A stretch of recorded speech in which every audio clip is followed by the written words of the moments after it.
जी रया जाग रया, धरती जस आगो आकाश जस चकव है जया, सूर्य जस तराण है जो, श्याव जस बुद्धि है जो, धूप जस फलिया, शिल्पी सी भात खया, जाठ टेकी झड़ जया।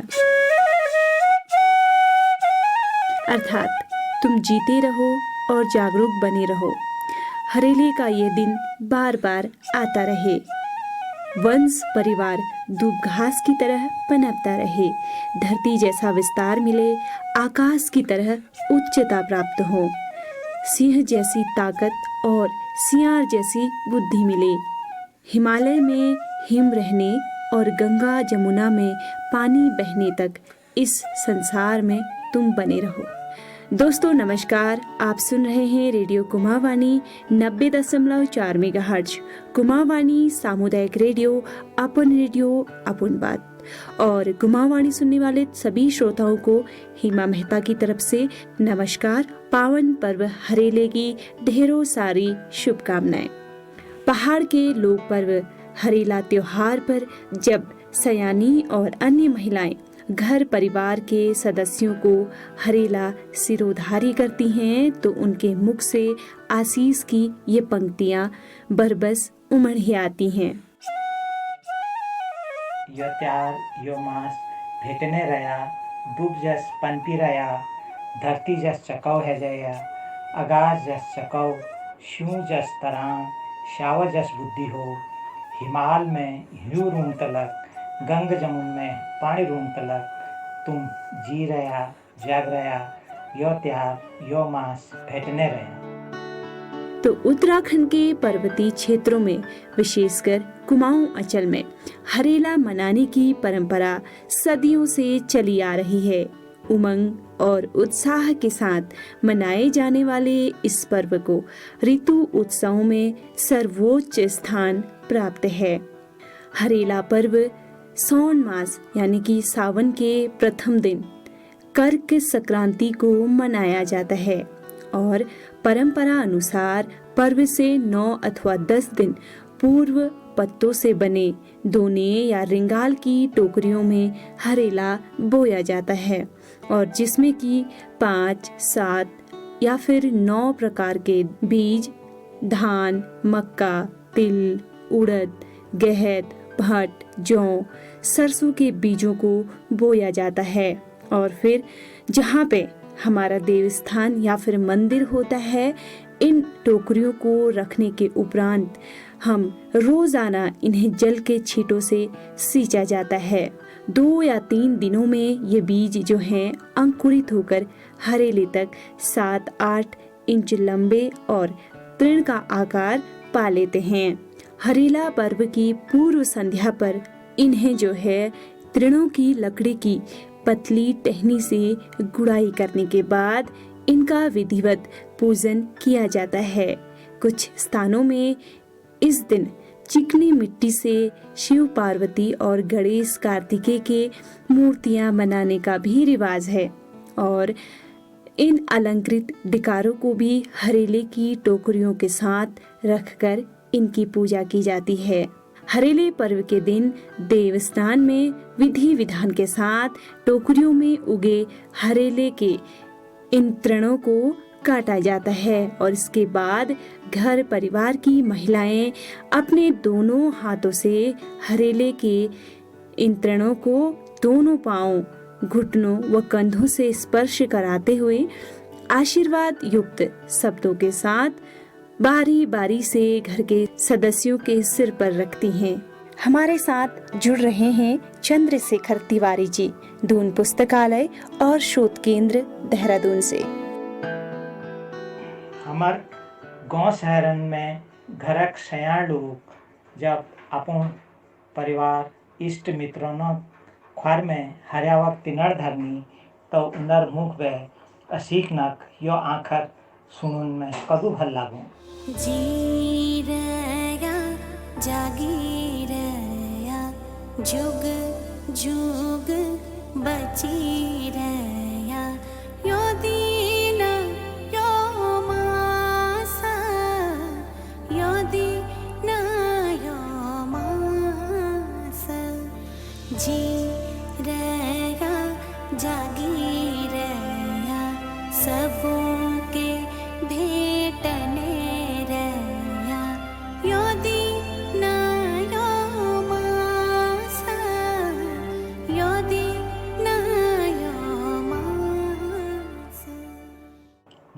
परिवार इष्ट मित्र और गौ समाजक खुशहाली के लिए करी गई यो मंगल कामना में जहाँ हमन कहें जीवित शरद शतमक भावना दिखाई दूँ, वह दूसर ओर यो कामना में प्रकृति और मन की समाजक सह अस्तित्व और प्रकृति में विद्यमान बोट डाव, ढूंग माट, चाण पिटांग और जंगली जानवरों के संरक्षण दिनक विचारधारा ले साफ तौर पर देखने में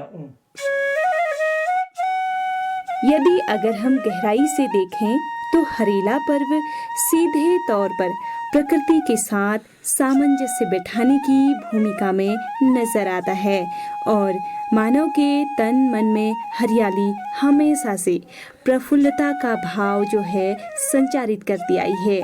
और ये पर्व लोक विज्ञान और जैव विविधता से भी जुड़ा हुआ है। आइए जानते हैं कैसे।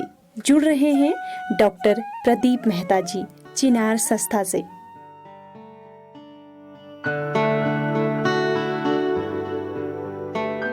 कुमाऊँवाणी सुनने वाले सभी श्रोताओं को मेरा बहुत बहुत नमस्कार। ये हरेला त्यौहार की जो खासियत है वो ये है कि ये सिर्फ कुमाऊँ उत्तराखंड के क्षेत्र में मनाया जाता है और कुछ हिमाचल के क्षेत्रों में भी इसे मनाया जाता है। जैसे हम लोग इसको हरेले के नाम से जानते हैं, उसी तरीके से इसको हिमाचल में हरियाली, धकरैन और रिहाली के नाम से इसको जाना जाता है। और जैसा कि हम लोगों को मालूम है कि 3 हरेले मनाए जाते हैं, 2 जो कि नवरात्र में, चैत्र नवरात्रि में और शरद नवरात्रि में मनाए जाते हैं।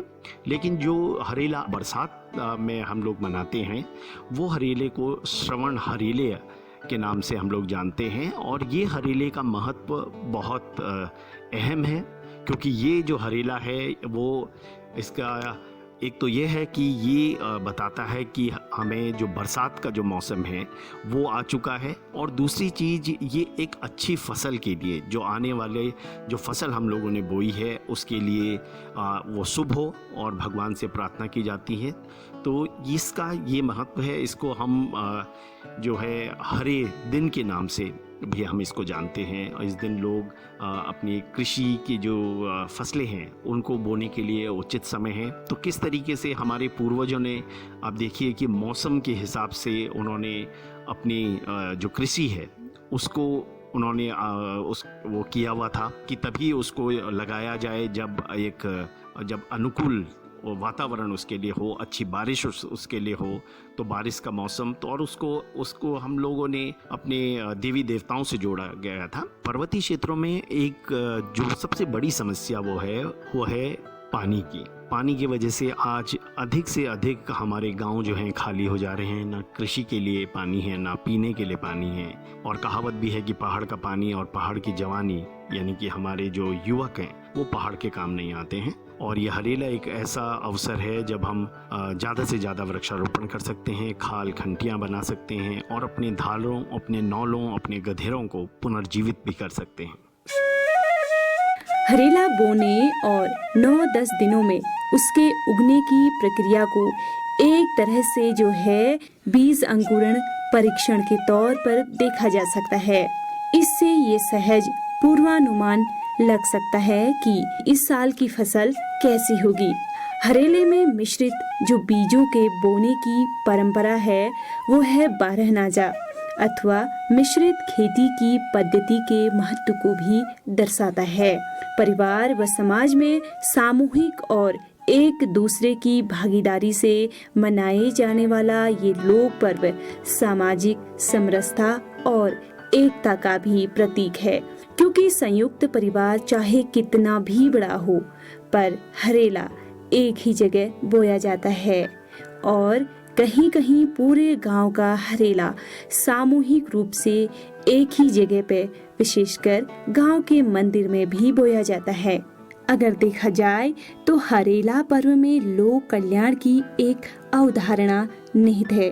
वैश्विक स्तर पर आज पूंजीवादी और बाजारवादी संस्कृति जिस तरह प्रकृति और समाज से दूर होती जा रही है, ये बहुत चिंताजनक की बात है।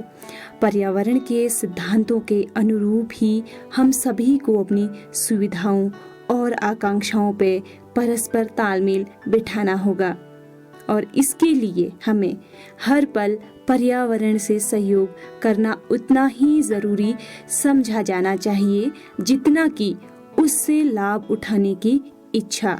यहाँ प्राकृतिक तत्व हमें जीवन प्रदान करते हैं, बता रहे हैं मनोज जी, हरेला सोसाइटी पिथौरागढ़ से। नमस्कार।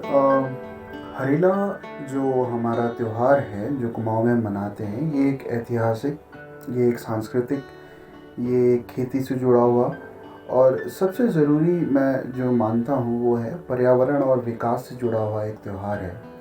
खैर, इसके ऐतिहासिक या इसका जो सांस्कृतिक जो महत्व है और खेती से जुड़ा जो इसका पर्सपेक्टिव है, मैं उस पर अभी बात ना करते हुए जो इसका पर्यावरण और विकास से जो संबंधित इसका पर्सपेक्टिव है, मैं उसके ऊपर बात कहना चाहूँगा। देखिए, जैसे अभी के समय में विकास की जब हम बात करते हैं तो हम उसमें सड़कों का, नई इमारतों का या मोबाइल फ़ोन्स का, टेक्नोलॉजी का, इन सब से हम जो है उसका खाका खींचते हैं।